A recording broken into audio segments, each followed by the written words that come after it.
Good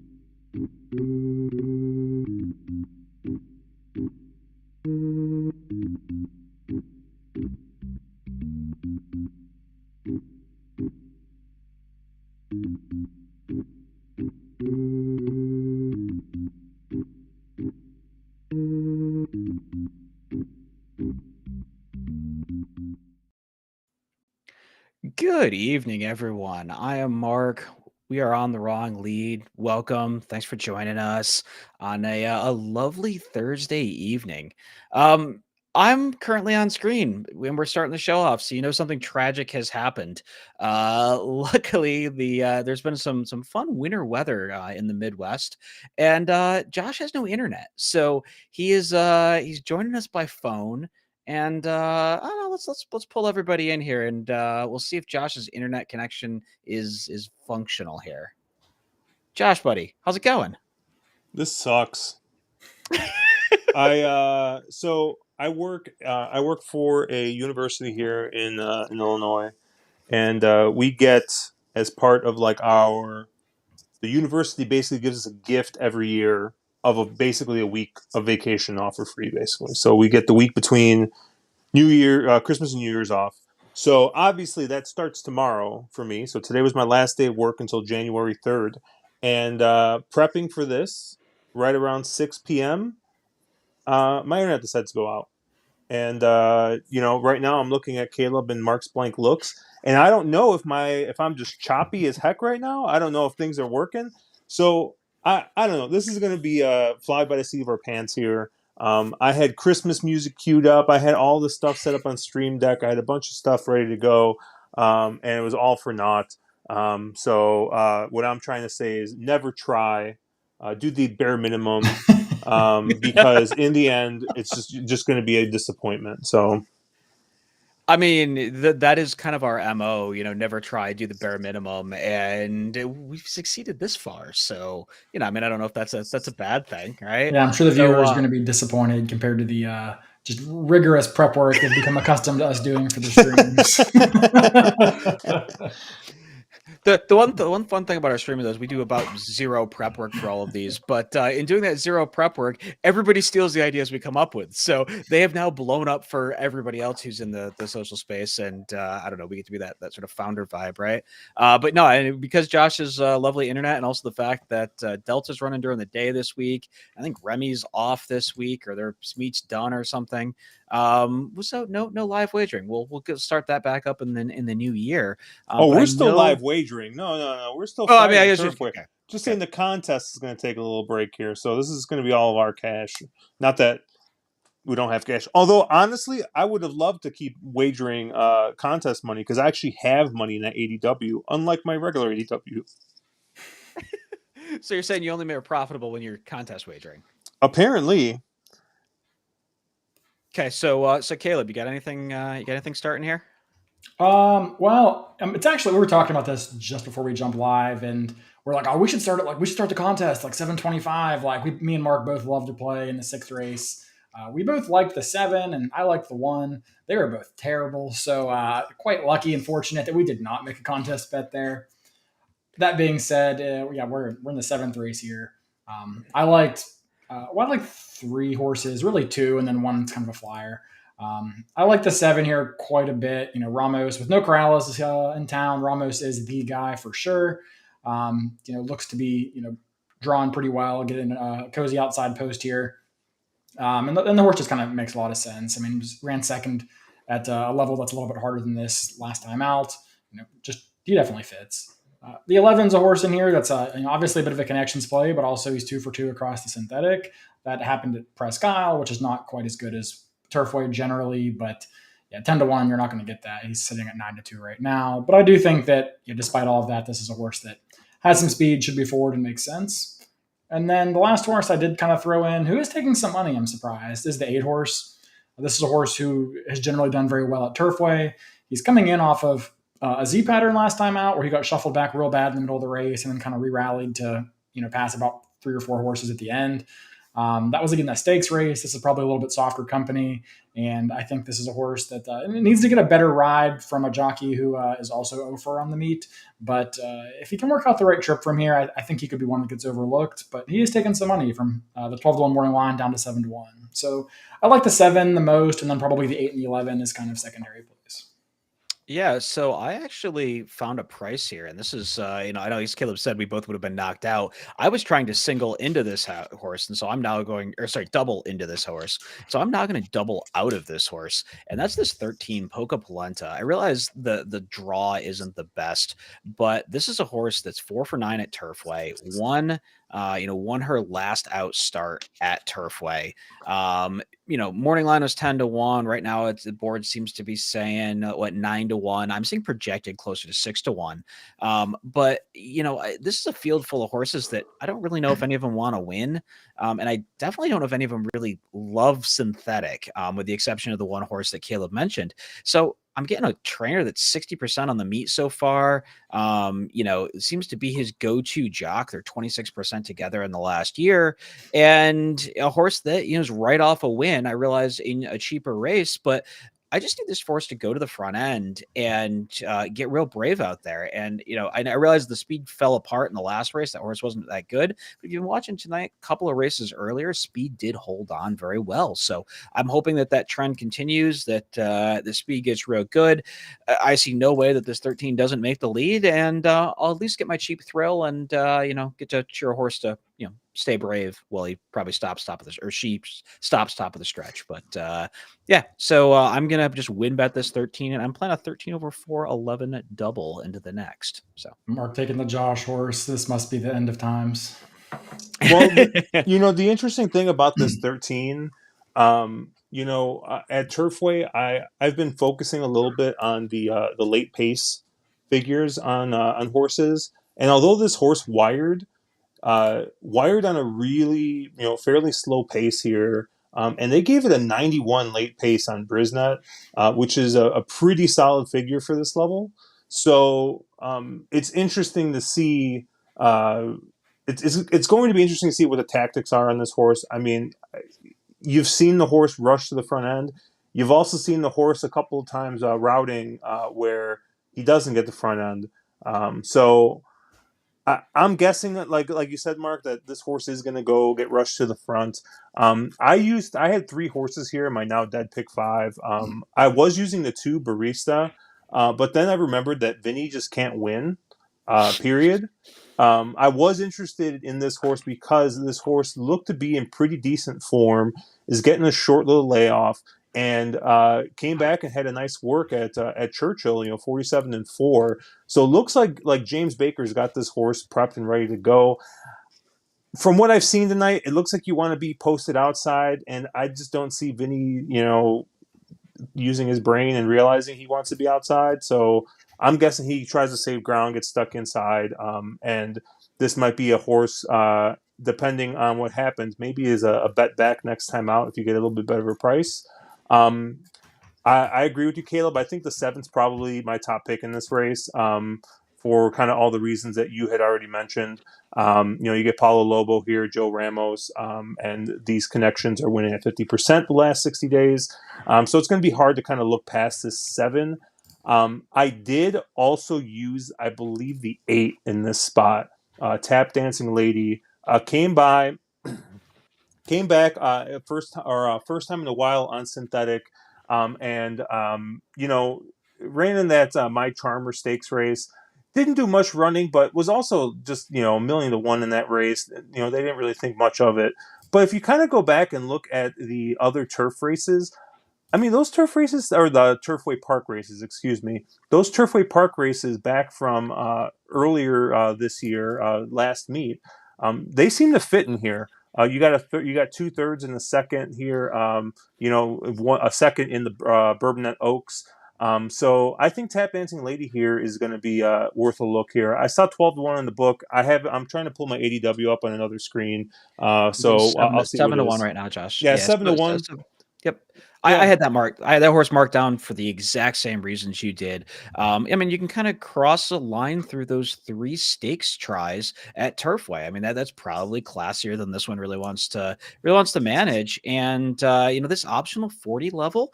I mean, the horse a year ago won at an optional 50 and was third by a head in an optional 40 here. So you're getting 7-1 on a horse that is proven on synthetic at Turfway at this level going this trip that this horse is a player. Yeah, no, I think there's a lot to like here. And I did want to kind of focus on Ryan Howard through a question up that I thought was really good. And I don't know, Josh tends to be the most synthetic person here. I think he probably plays more synth than Caleb and I do combined. But maybe it's a better, as Josh is kind of getting himself sorted, maybe a better Caleb question. Ryan, kind of asking, just there's always that old adage that, oh, you want to bet turf horses on synthetic, but Ryan kind of saying, he doesn't know if that's always the case. What do you find? What are you looking for a synthetic horse, as opposed to a dirt versus a turf horse? How do you how do you play how do you play turf? What are you looking for in a horse? Yeah, so I mean, for me, I think Ryan's right, and that I would agree that that's definitely not always the case. I mean, ultimately, if I'm betting a horse on synthetic, I want it to be a synthetic horse. I'm not looking for turf horses or dirt horses for that matter.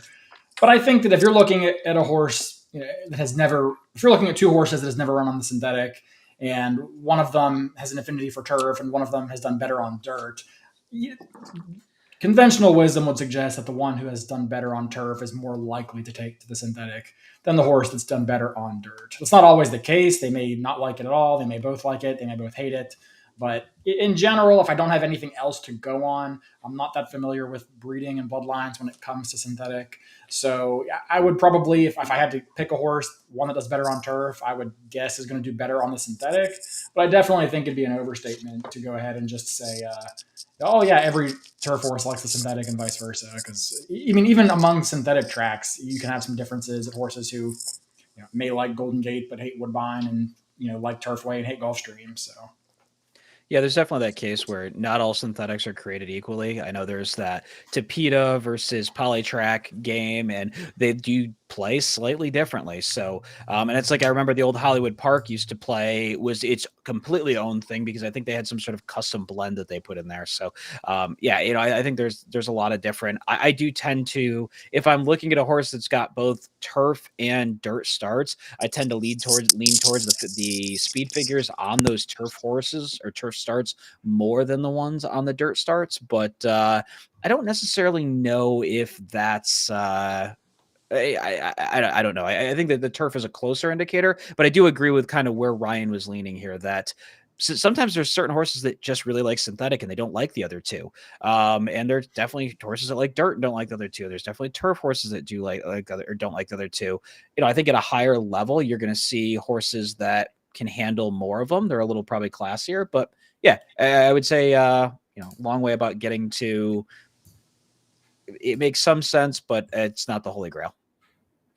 I have a feeling Josh's internet may have come back, or else he's like got every single portable appliance he has currently running different streams and doing different things. oh, I know. Okay, so we are still 12 minutes out. So let me see if I can figure out. Apparently, I'm still hosting here. Let me get over to Santa Anita for Monday and get this bad boy shared out. And let's go here and share that. So hopefully that is sharing. Everybody sees it. Let me zoom in a little bit here. And we are going to start. We're going to take a look at this late pick 5, which is Caleb and I were talking, talking before the stream, and we're kind of saying, like, man, this is one hell of a sequence. If you are somebody that likes to play, likes to look for angles, really likes to kind of dig deep. Boy, this is a really fun sequence. And Josh wanted me to let him in, and then he's gone now. Okay. But Caleb, this allowance that starts off this sequence going 6.5 down the hill. What were your thoughts here? Oh boy, this is a tough race, and this was This is such a good card on the whole. Like I didn't even handicap the first half of it yet, but just what I've looked at for the stream, what I've glanced at, like it's an excellent betting card. I'm sure it won't stay this way all meet because it never does, but the field sizes are big and they're very competitive races. So I'm super excited. Starting off that late pick five here, I had a bunch of horses to be honest with you. This was not a race where I thought I could really take an aggressive stance. So I tried to lean on some more historical angles here because a lot of these horses kind of look the same to me. So typically, when you go down the hill, going 6.5 at Santa Anita on the turf, in larger fields, you don't really want to be inside. A lot of these horses have a tendency to get pinched as they kind of have to make a right hand turn before they go left into the gate. So that's a bit of, or when they come out of the gate. So that's a tough ask to be inside unless you have a ton of speed. So I tried to stay towards some of the outside horses. I landed on actually the two most outside horses in here is kind of my top two selections here. So starting with number 12, Dancing Dana. This horse kind of hits on the second angle that I love going down the hill at Santa Anita, and that's cutbacks. This is a configuration that really plays better to milers cutting back as opposed to 5 furlong horses stretching out.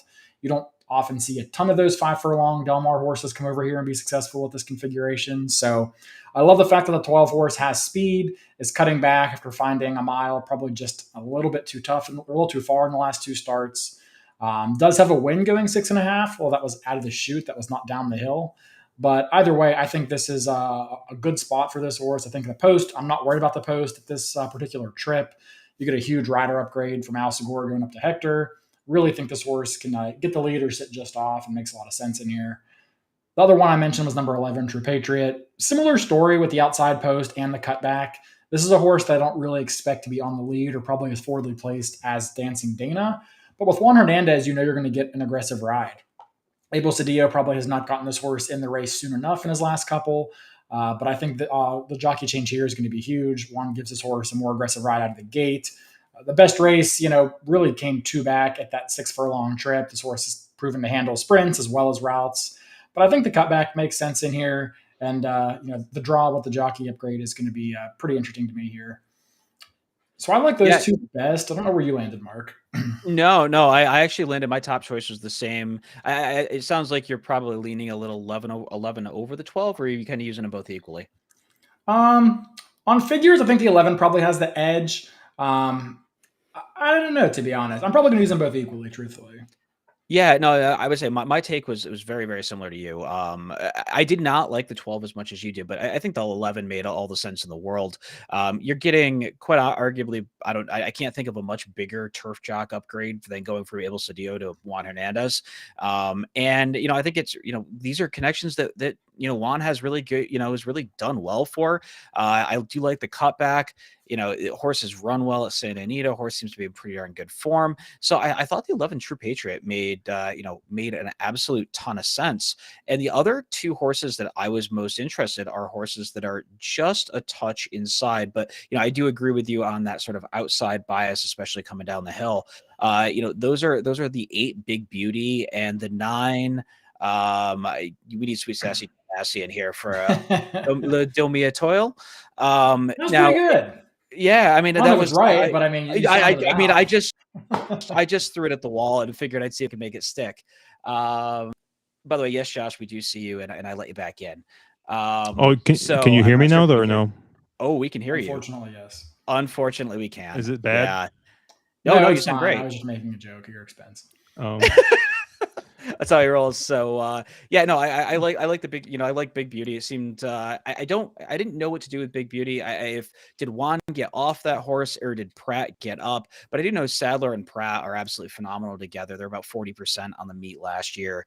So I would imagine this one's probably well met with Pratt getting up. And I did watch the Drinking Champagne earlier, and Andrew Champagne made a pretty good thing, which was that hey, Pratt's in town. I don't think he's in here just to ride around the track. I think he's coming here with the intentions of getting really good mounts. So I have a feeling that Big Beauty is pretty well meant, although this is a horse that probably gets over bet just on connection. So it's one thing I am a little bit worried about. And I thought that one try down the hill was pretty darn decent. So I do like to see horses that have at least handled the hill and not made a total mockery of it. And I didn't know quite what to do with the 9. You're getting Frankie up.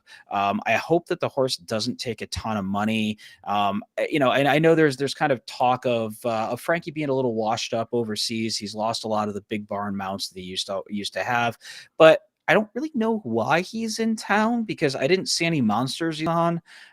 So I don't know. I just my gut was this one's well meant. A horse that has never come down the hill, but it is a cutback, as Caleb mentioned. I do like the cutbacks coming out off the hill, and a horse that pedigree, pedigree top and bottom do kind of say this should be a turfier one. So I thought the 9 made a fair bit of sense here, and I think this is also one of those races where if you see one of these horses drifting, there's probably going to be a lot of ability to spot play in this field. So, Josh, anything in here? Well, first of all, how does this sound? Does it sound okay? You sound good. You sound as good as you ever do. Like, okay, this sounds better than the nonsense I had before, though, right? Yes, it sounds a million times better than the nonsense you had before. So, in case anyone wants to know, yes, you can plug an Elgato XLR directly into an iPad. So, I don't know, this is craziness, but I actually landed on the 9, Les Duxem at Toile or whatever you said, and I think you guys have kind of nailed it. In these types of races, going down the hill, I'm usually either looking for a horse that's that's done well going down the hill, or I'm looking for somebody that's cutting back from a mile. This horse last time out, ran a decent third with Mario Gutierrez aboard, and now you actually get a real jockey aboard. It remains to be seen what happens to Frankie Dettori here this meet at Santa Anita. I remember when I first started playing the horses, there was much ado about some other French jock, I think Andrea at Zeni or whatever, coming over from France over here, and he was going to just ruin everybody's day, and he got 0 mounts and barely won. So I'm guessing that Frankie gets used quite a bit because he never seems to have a problem finding mounts when he comes over for Breeders' Cup. So I think that he'll get a better set of mounts for him, but we'll see what he ends up doing. But that's kind of where I landed with my top pick. I think you guys kind of already talked about the rest of the logicals. I mean, of course, I think this race starts and stops with the 8. And if you like the 8, I don't know if this is kind of a single or don't use situation because it is a big field. But I'm not really interested in any of the horses kind of posted inside. I kind of landed on the 8 and the 9.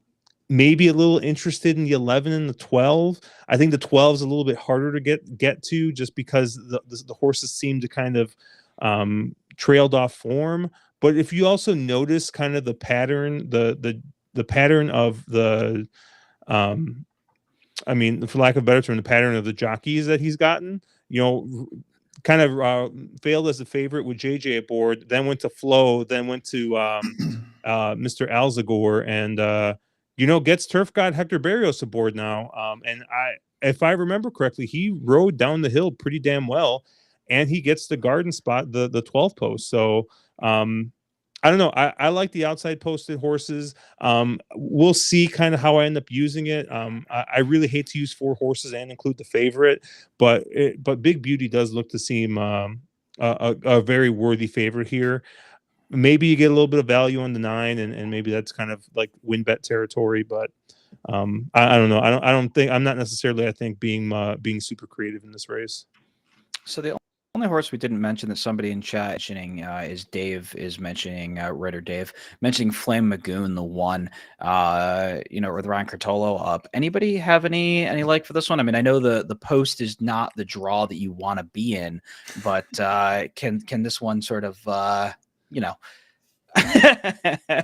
that is good, Brett. That is beautiful. And I don't disagree. There's a lot of horses in here that like to hit the board, but don't necessarily like to get their photo taken. So, but any like for the 1 in here, Flame Magoon?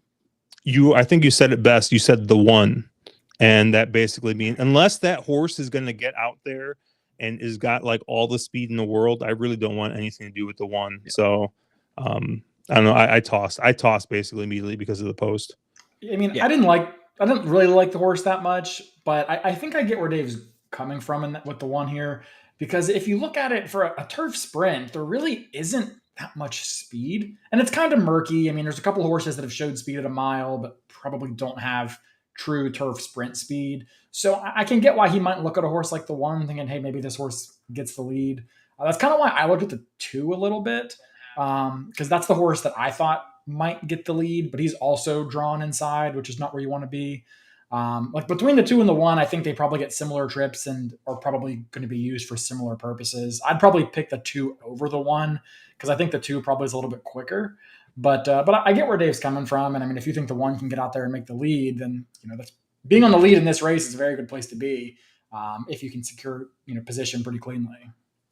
Yeah, and I'll just post in Dave mentioning here the early speed erases the pros issues. Yeah, I mean, I think if Curtolo can get this one cleanly out of the gate and make the front end, which maybe he can, and again, Cortolo is a swear word on the West Coast.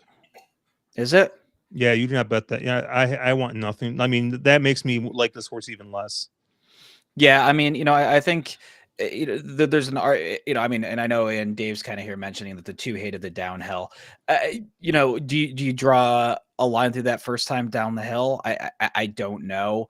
It did look like the horse, kind of dueled on the front end and going through some pretty darn quick fractions, and then sort of melted late. So if that's the case, I don't know, but they are off here for race 7 at Turfway.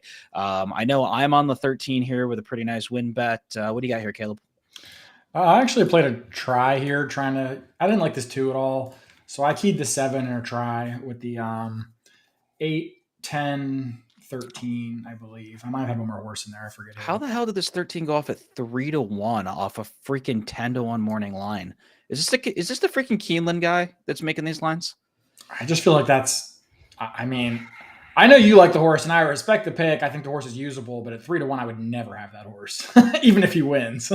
Dude, I placed my wagers before I realized the horse was 3-1. The horse was like 9-1 when I placed my wagers. I mean, the fact that this Cox horse is 6-1 in the lead, or this Maker horse 6-1. I mean, that means the 7 here, who I thought would be the favorite, has to be 9-2 or something. You would think. Coxbarn can't find the winner's circle to save its life right now. I mean, he's like 1 for 15 or something stupid something on the like meet, that, which for him is very cold. I mean, it's probably as cold as I've ever seen him.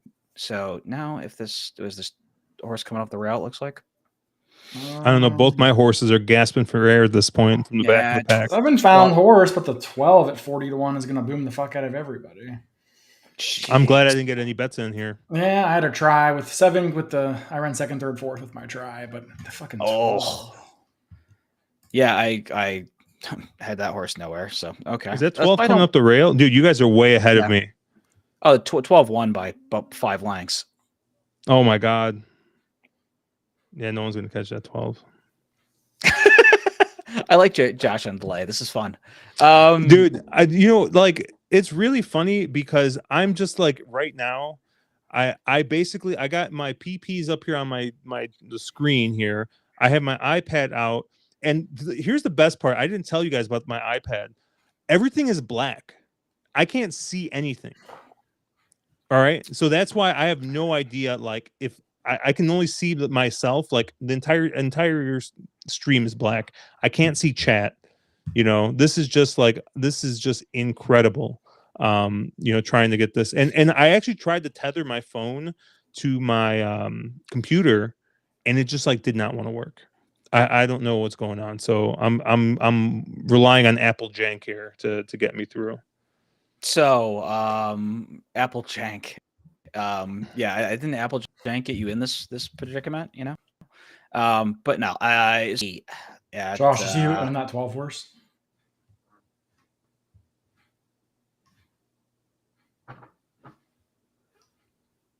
I don't know if he's frozen or if he's looking down. Wait, what I miss? I said, did you see you own that 12 horse? Was it G. Watts Humphrey? G. Watts Humphrey. God damn it. Man, he's creeping into Turfway meet. I mean, he can't win at Keeneland anymore, so I guess he's taking over Turfway. But Oh, was it that? That Oh, was that fucking Declan Cannon horse. yeah, I yes, pulled it up the was. HRN jockey report because I was curious that truly just how bad Vinny has been. The answer is bad, but what I found was more interesting was that Declan Cannon has been fantastic. I mean, he's winning at twice the rate that his off odds horses would suggest that he should win. Oh, wow. So don't sleep on him. Huh. So, not that I want to keep moving things along here because No, keep going. We're good. the Josh caveats are highly entertaining when he gets randomly pissed off at things. But the 7 furlongs Le Bray Stakes. I think this is what the first of the Bob Baffert stakes in here, and I don't know if I don't know if I can call on Josh here. Yeah, I don't know how his P's are up yet, but I'm I'm calling good. on I'm Josh. ready to go. Are you ready to go, I'm Josh? Josh, singling the. I'm singling the two. Move on. as you should. Okay, cool. I will also be singling the 2 hot peppers in here. And Caleb, tell me why hot peppers doesn't win this race. I mean, I like hot peppers in this race. Yeah, I can't single her in here.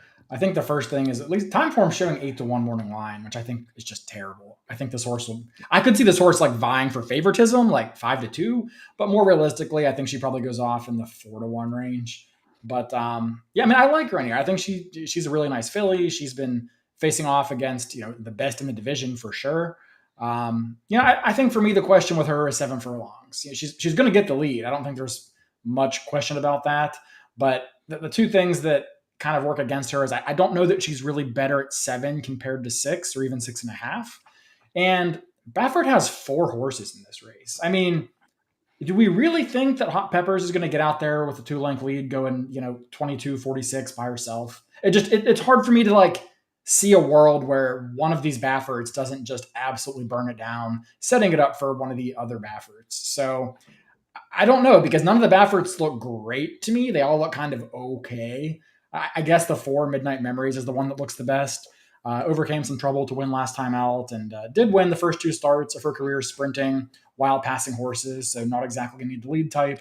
She's probably the one that looks the best on paper, but it is a little bit curious that this is the Ramon Vasquez Bob Baffert. This is not the Johnny V horse. This is not the Juan Hernandez Baffert. This is not the Flavian Pratt Baffert. This is not the jockey I would associate as being on the best Baffert horse in a race, but it kind of looks like that's the best one. So I don't know. This is an ugly race. I hate the fact that Baffert has 4 and controls so much of the complexion of this race. But it is hard for me to leave off Baffert on opening day at Santa Anita in his own backyard. Can we highlight something real quick? I finally was able to see chat, and Mark, I do see that you've deleted 2 of Stephen Fox's comments already tonight. I don't know if we need to delete that third one. Are you sure? Because it said it was deleted. It also said you timed out Stephen for 5 minutes. Oh no, that I did do. Yes, he was talking about Gulfstream Park, and I saw that. He plays a lot of synth at Gulfstream. He needed a minute.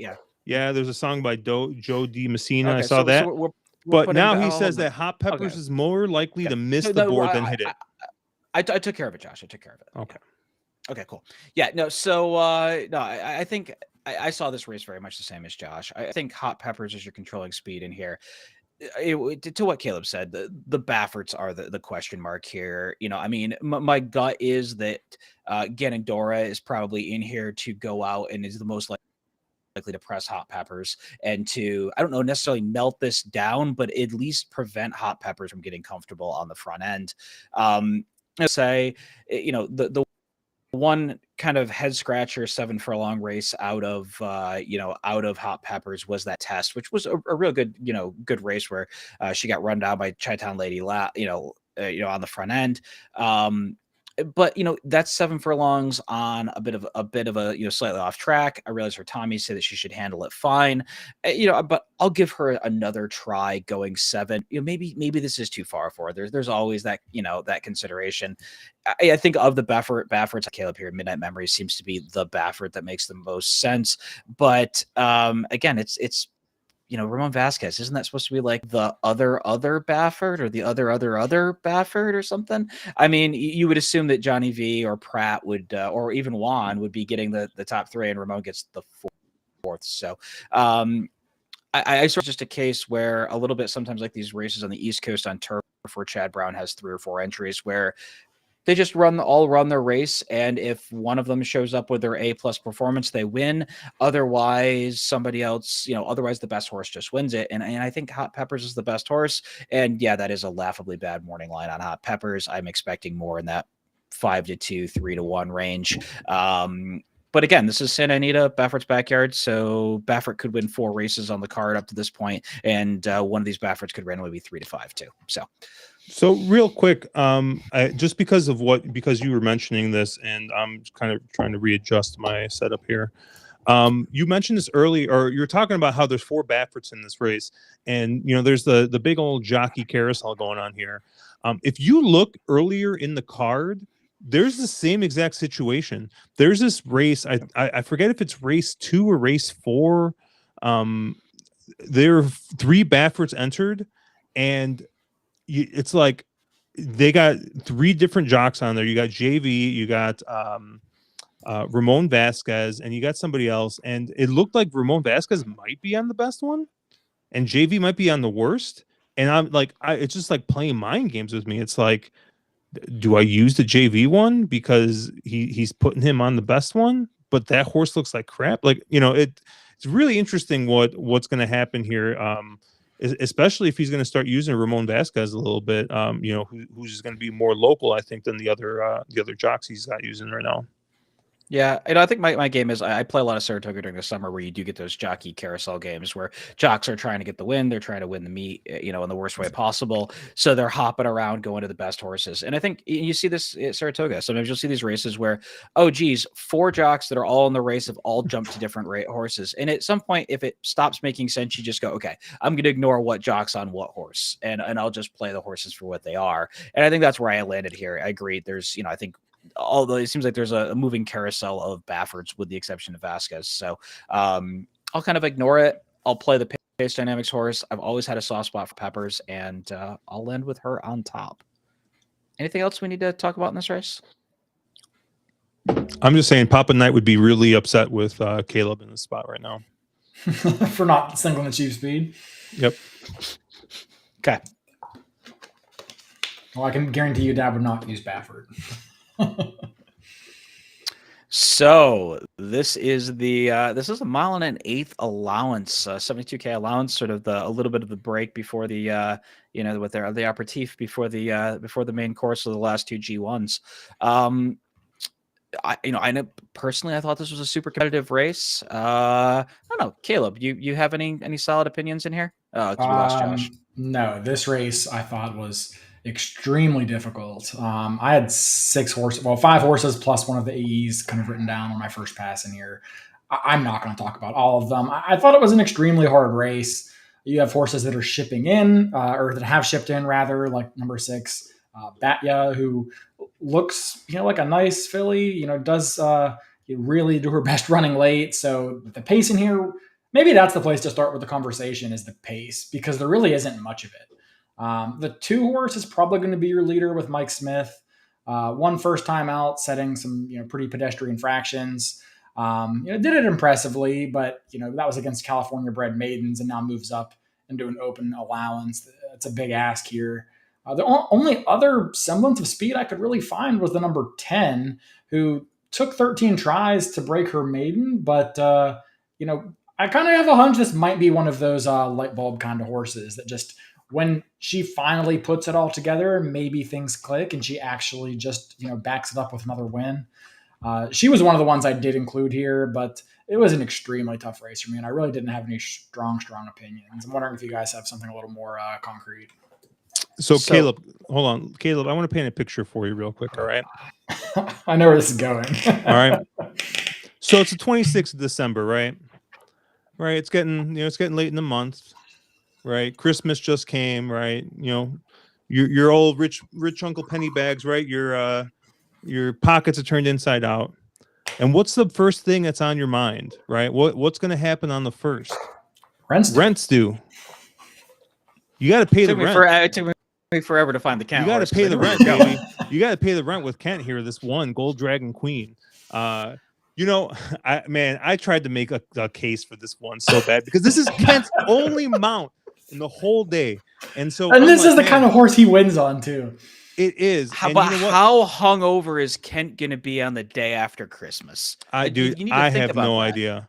Yeah, but you know, it's gonna be like 5 p.m., 6 p.m. by this point, man. The hangover's done. But you know, I kind of had a slightly different take on the pace here.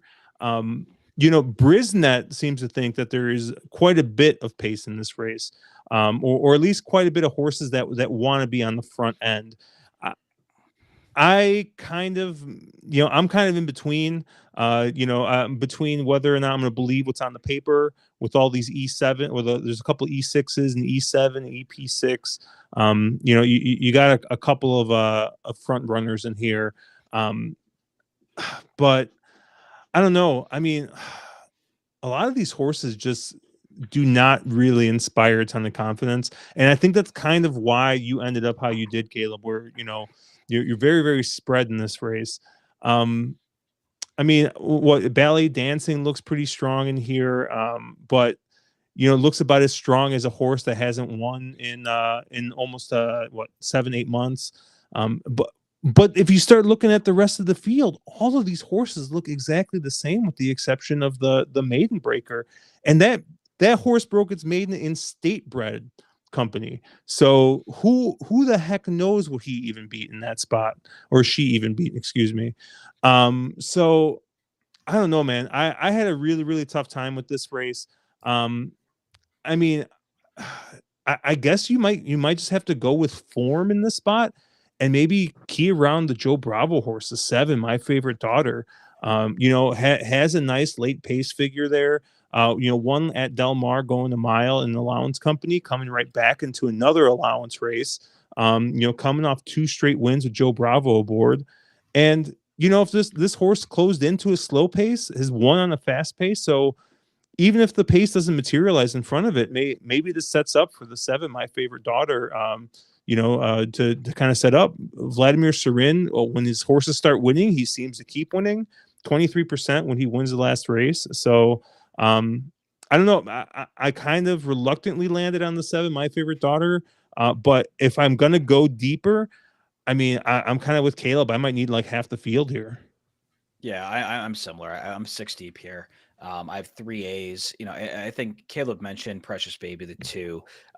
You know, again, the figure came back a little light on that one, but horses often take a step forward speed figure wise, first to second start. And Mike Smith wired that field. And if I know anything, Santa Anita tends to really favor speed across all services. And I think it plays a little bit more fair than somebody like Del Mar, or someplace like Del Mar, or sorry, Santa Anita plays more speed favoring than someplace like Del Mar, which plays a little more fair. And that's why I thought Precious Baby, the 2, is actually pretty interesting in here. And I'm sort of against Josh's 7 for the same reasons. And the fact that horse has got to have a lot to do to, in the, and I realized, did win with a big closing kick at Santa Anita 2 back. I don't know if this field's any better, but the horse is 3 for 20 and has won 2 in a row. I don't know if it's a case of light bulb came on, Vlad's barn is just a little bit different, or I don't know. I just that one's just somehow just doesn't make me all warm and fuzzy. And then I kind of ended up on a bunch of other prices in here, but it's a lot of these, a lot of horses in here that are 2 for 19, and the figures fit on paper. Some fairy tale I thought was neat. I thought it was almost a factor with Turf God Hector Barrios for the first time was a bit interesting, but I think this is a race where you could go a lot of different ways. I think the guys mentioned, some of the horses that I landed on, and I'll be pretty spready here. And I think, we're all going to probably spread. So whoever the favorite ends up being is going to win. But this is one of those races where I wanted to go looking for those prices. And I thought there were a lot of them that made sense in here. Yeah, very, very tough race. Josh, I really do like the 7. If I had to pick a top horse, it would be that 7 for the reasons you mentioned.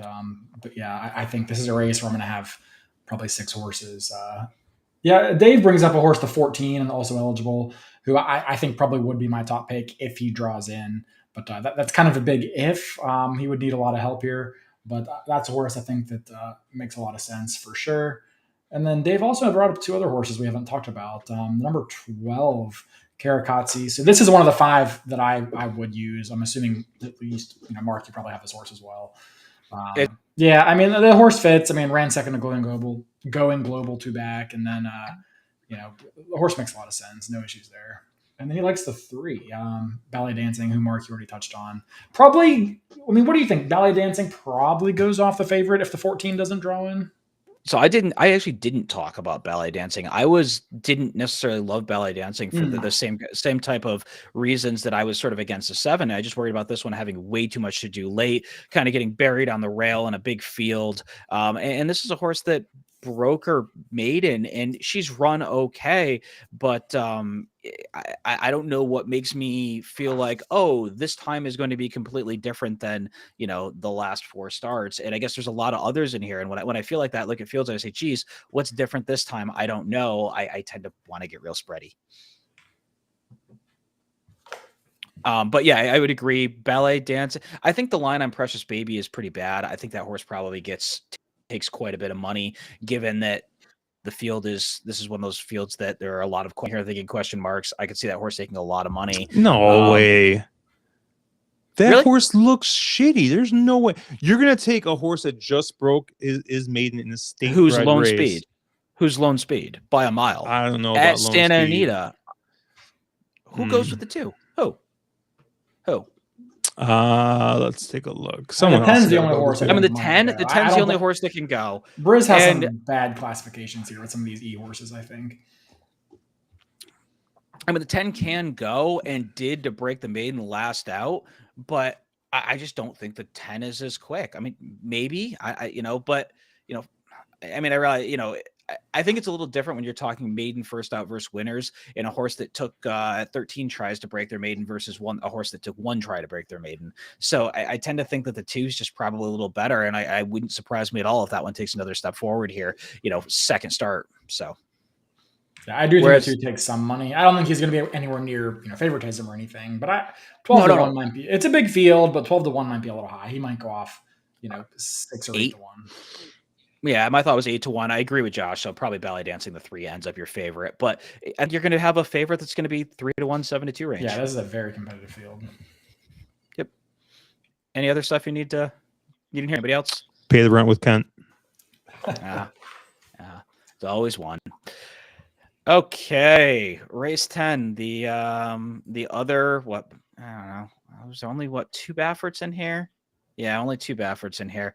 The grade 1 Malibu going 7 furlongs. We're getting the return of the second best horse I guess technically third best horse in the Breeders' Cup Classic, in Taiba, who at one point in time I think we always thought sky's the limit, and I mean obviously I think Taiba's an extremely talented horse. I had a really hard time with this race because I've never been the biggest fan of Taiba.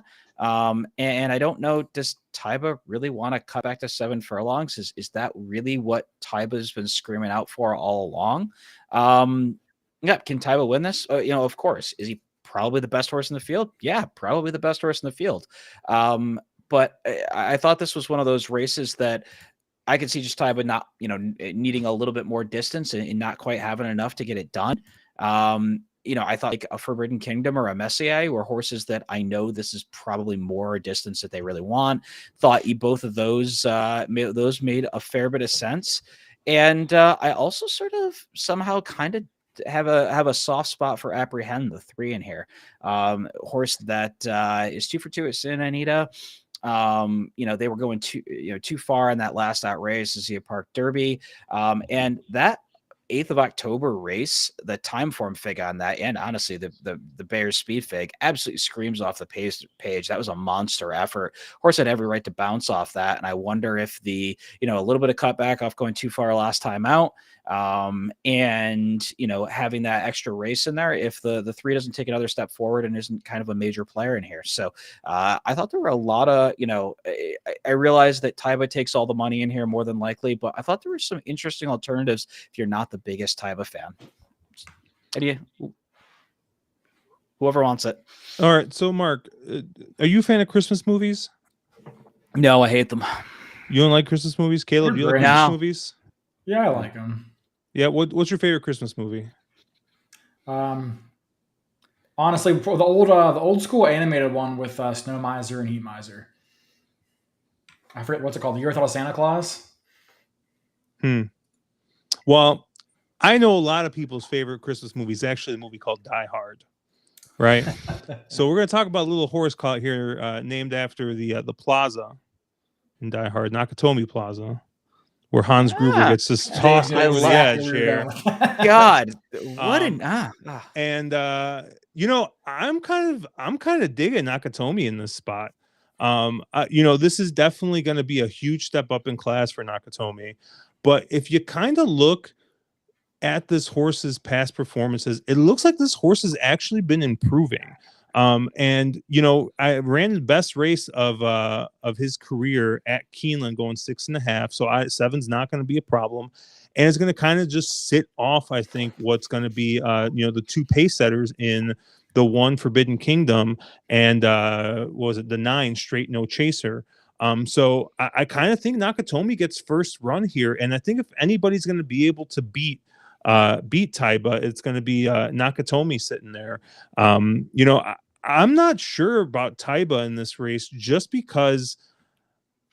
I mean, this horse has been routing all this time, and all of a sudden they cut it back to 7 furlongs. And I don't know, that kind of it's an interesting. I know it's a Grade 1. I know it's a very prestigious race on the West Coast. But I mean, I don't know. Like, this spot makes a lot more sense for a horse like Forbidden Kingdom than it does for Taiba.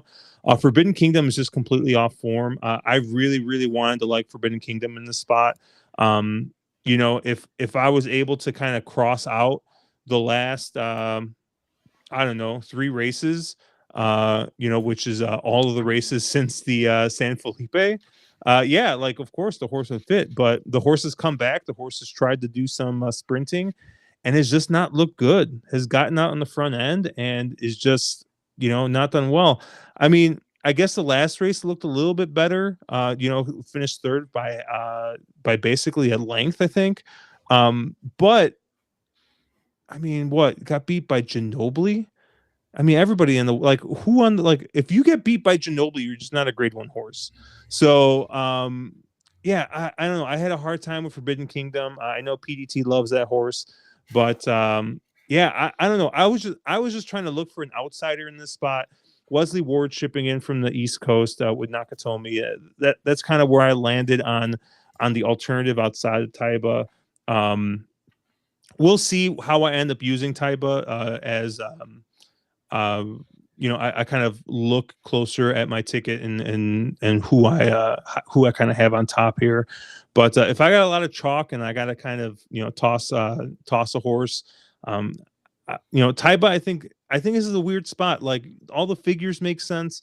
It's the horse. I know you guys love class. The horse has got all the class in the world here. But I don't know. I'm kind of looking for a new shooter in this spot, and so I kind of land on the 4 Nakatomi. So I got to ask you with Nakatomi, and I realize Caleb hasn't gone yet, so I won't Good. talk too long. But with Nakatomi, isn't he a horse that's kind of been just class exposed at this point? The fact that every time he steps up and goes versus better horses, he gets his ass handed to him, and he cuts back to a black type or an optional claim and looks amazing. Isn't he just that horse that just class? I know class doesn't matter, but it doesn't matter until it does, and maybe with him it does. I mean, yeah. I mean, I guess if you kind of go back and you look, when this horse has stepped up in the stakes company has kind of, uh, seemed to Flopped, just not, yeah, just not flopped a shown up. bit, right? Yeah. Yeah, absolutely not shown up. But you know what? In Die Hard, John McClane, I mean, he had everything against him here, right? I mean, I don't know if you saw the one with the Apple guy in it. I forget the guy's name, but I think it's Live Free or Die Hard. I mean, he's got to take a fucking helicopter out with a car. All right, if he can do that, I don't see why not. And we lost Uh, Caleb. Caleb, what'd you like in here? yeah, Steven is not in the chat to tell us that we're spending too much time on a horse that's going to be 1-5. So I guess I'll do the honors. I don't see how Taiba loses this race. Basically, any race on his sheet with the exception of the Derby, which is a throwout, is good enough to win and is better than pretty much anything anybody else in this race has ever run.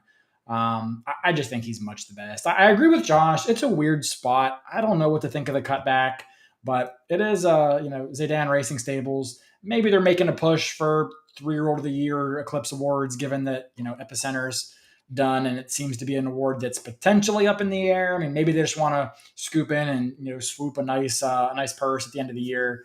I don't know, but I don't really care. I mean, for whatever reason, he's not in here because he's afraid of anybody. They just put him in the Breeders' Cup Classic where he ran a good third. Flightline obviously being in a league of his own. So yeah, Taba is just way too good for these horses. This feels like, if Taba wasn't in this race, it'd be an extremely interesting race. But for me, I think it's Taba, and I don't need to think much longer about that.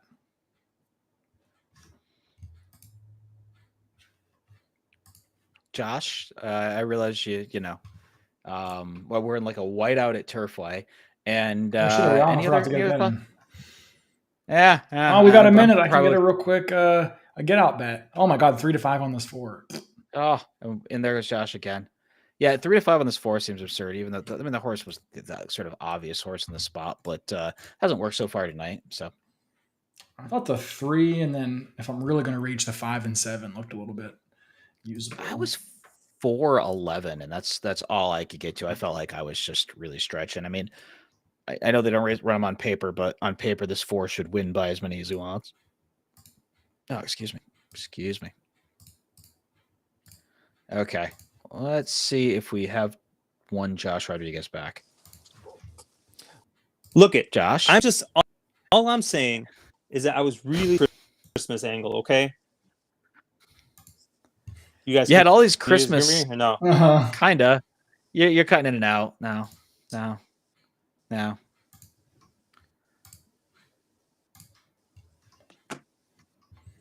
I mean, I respect Josh's effort in the Christmas theme, but I mean, that's a reach. I mean, Die Hard is a debatable Christmas movie, and a plaza based on a debatable Christmas movie is. I mean, I will say is if we're extending Christmas movies to include Die Hard, then I do like a Christmas movie. I mean, the Die Hard movies are great. Sit back, turn your brain off, watch a Die Hard movie. Yeah. Yeah, this is a race that I don't think we have to talk for too long on. I think the more interesting parts are maybe the exotics. I don't like Messier at all. I mean, his last 2 races have been just awful. Obviously, the Derby can be a throwout, and then he bled last out. But I mean, I didn't like him in that spot anyway. So I gotta ask. Go ahead. I gotta ask with Messier. He's back into the Baffert barn now. Is there? I mean, if he goes back to his form from, I don't know, whatever, a year ago, he's a major player in here. Is there any chance that happens, or are we just assuming that? I mean, I think Baffert was always kind of, Yak Team was always kind of a beard there, right? Yeah, I mean, at least on what I'm looking at, he was in the Baffert barn last out and still ran last. I mean, okay, let's say he bled, you give him a pass, but I don't know. For me, if I'm going to take a shot on a horse getting back to form, I'd rather do it on a horse that actually at one point may have been a good sprinter in Forbidden Kingdom versus Messier, who, I just really never thought was, quite as good sprinting as he was going to be routing. So I don't know. But I guess I'm going to take a shot with an outsider. It's going to be Apprehend, who you mentioned, or maybe a horse like Hoist the Gold. I don't really care for either the 1 or the 2 here. Well, my 2 horses are going to have a ding-dong battle down the stretch, and the 4 is going to get up. Yeah, no, I would tend to, yeah. I don't know. I just, to the point that Josh and I were bringing up, I don't know what you do with Taiba here. This just seems like a very weird spot. Let me ask this then from a pick 4, pick 5 kind of perspective. I mean, to me, given what we just talked about, how last race we're going to have 5 or 6 horses, and then in that first race with that allowance race, it's going to be, I think we were pretty spread. I was very spread there as well. Does Taiba sort of become the linchpin, singular toss kind of horse in the sequence? Yeah, 100%. I 100% agree. I think he's the linchpin, singular toss type in the sequence. How I have it on paper right now, and I haven't really dug deep enough into this, is I have him as a lone A, and then I have a bunch of Bs behind him. I don't want to be in I want to be in a situation where if he doesn't win he's going to blow up so many tickets, and he's going to massive. If Tybit doesn't win this race, you probably add a 0 to all the payouts in the pick 5. So I want to be in a situation where if he doesn't win, I can utilize that. And I think it's kind of an A-B type structure here. There's a very good argument though for just tossing him. I mean, if you have either Josh or my mentality here, which is that this is a weird spot and kind of why is he here and what's going on, that maybe you just plain toss him. So yeah, I think he's a tough horse to toss, but if you want to be real contrarian, I do want to mention, I told my Nakatomi running the day after Christmas, and she told me we're going to send it in. So I mean, wait, so your wife likes Nakatomi? Okay, then we're all sibling Nakatomi. The best handicapper in the house is going to we're sending it. Alrighty, let's hop on to race 11, which I also felt was a fairly challenging one in here. Where are we with this Turfway, by the way? They just finished their last. They just finished. Came in 411. 411 what? I missed it. I think I might have been the 7 or 10.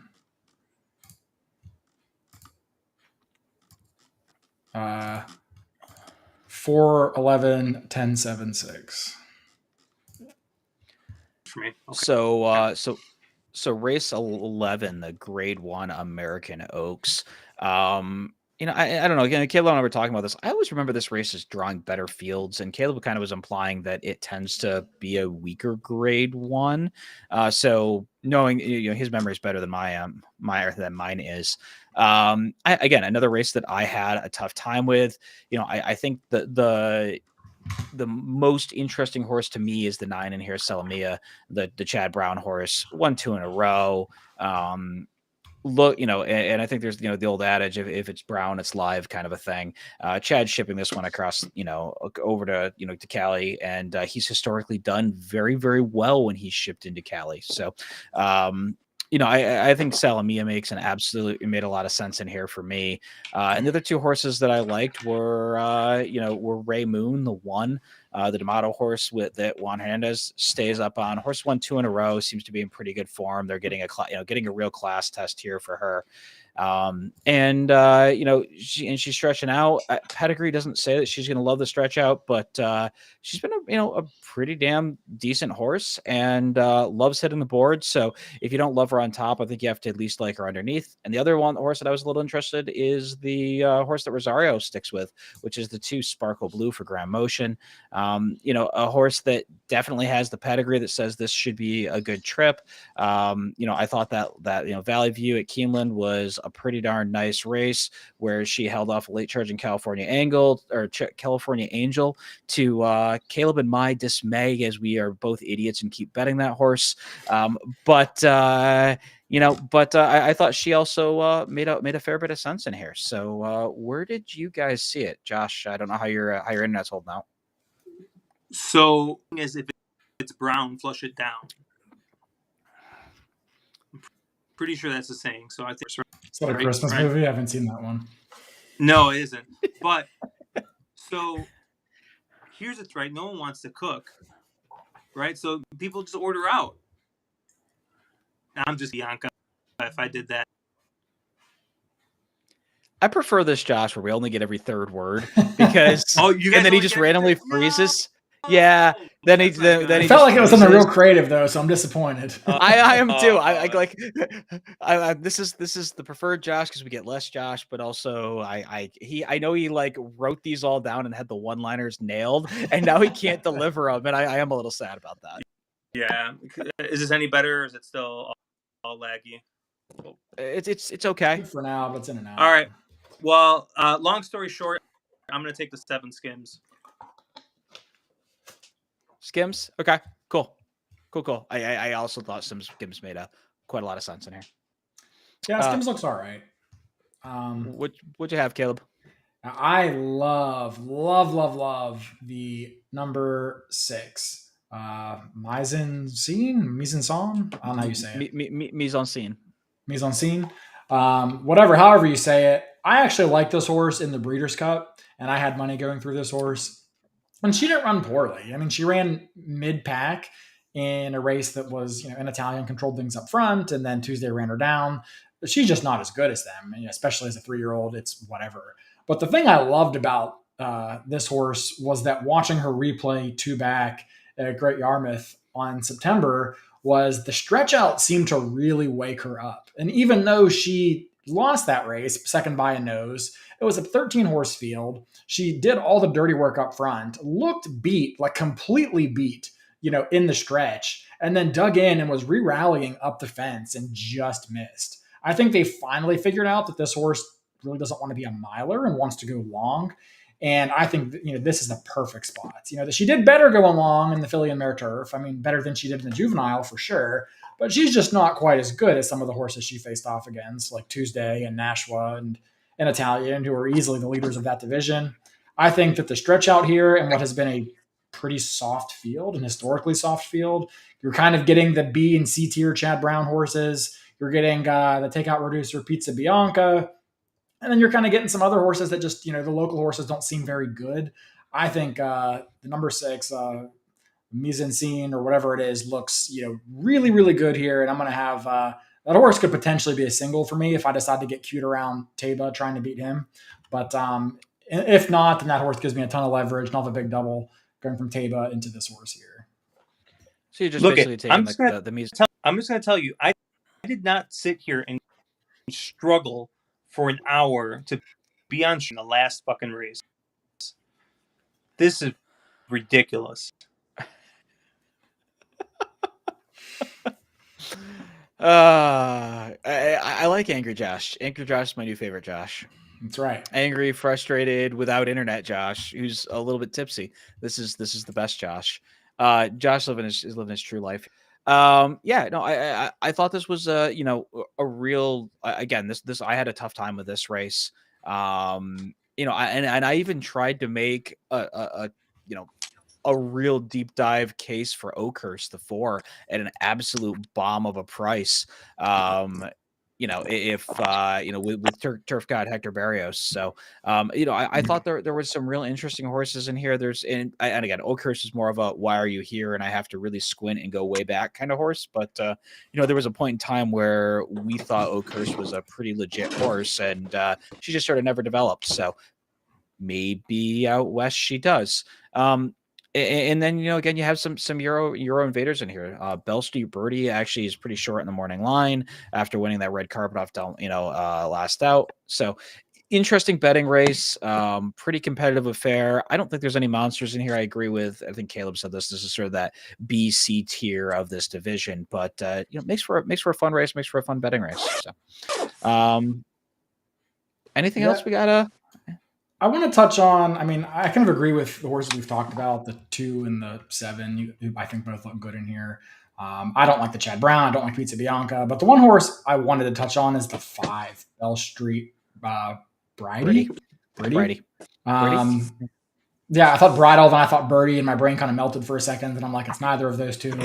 But whatever, Bell Street, Bridie, like this is a horse that if you know nothing about this horse, it's that this horse is going to get the distance. Like if you look at what she was doing overseas, clearly a classic distance specialist here at 1.25 miles, and just absolutely dusted a grade 3 last time out at Del Mar at approximately the same distance here.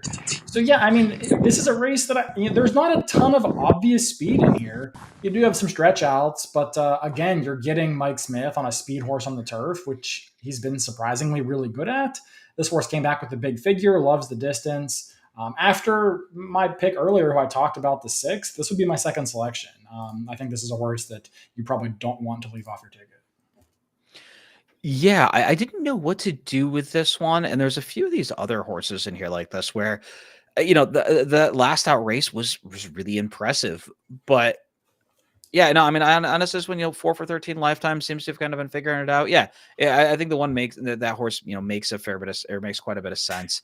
I always sort of hate these, and I realize it's European time for him to US time for him, but when you have these situations where a horse takes a massive jump up in speed figures, I don't know if that was just a factor of pace dynamics, it was a factor of the conversion factor, or what's going on. So, and apparently Josh is on a pilgrimage through the winter. So I don't know what is this. What do we? I just noticed that. He's What the just hell? he's just. I mean, this is. I have him muted.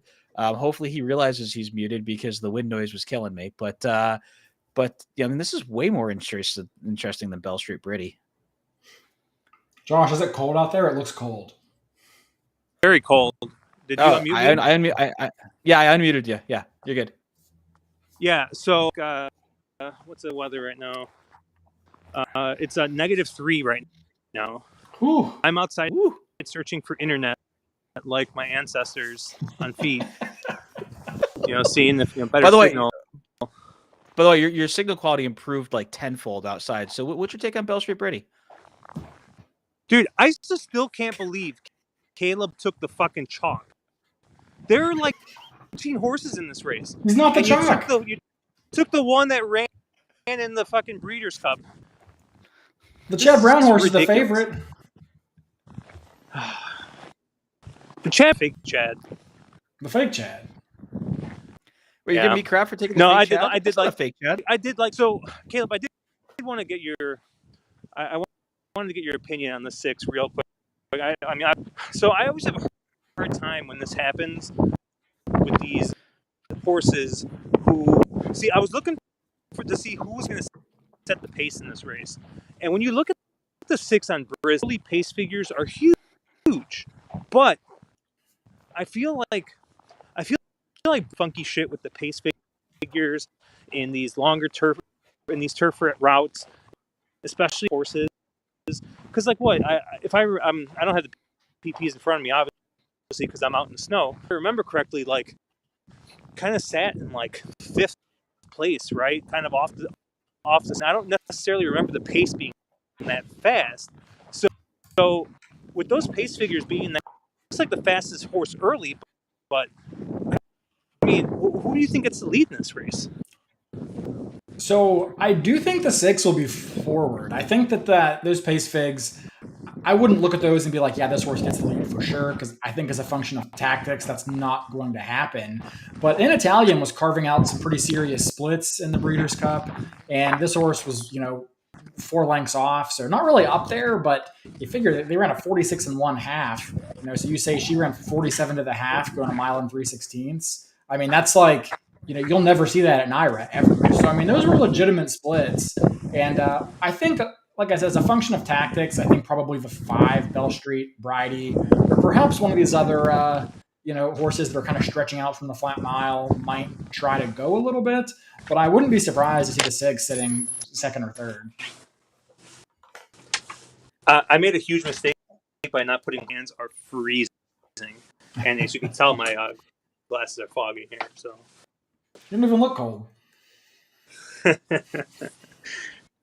I told Caleb. So he's come to Chicago. I don't know, like 3 times now. I think Caleb, and I think you literally picked you guys have the best weather-wise to show up. So I told him, like, dude, you should have come up now because of this freaking blizzard we're getting here. So. Yeah, I'm good. We're going to have like a really cold 20 degrees down here in Louisiana, and that's cold enough for me.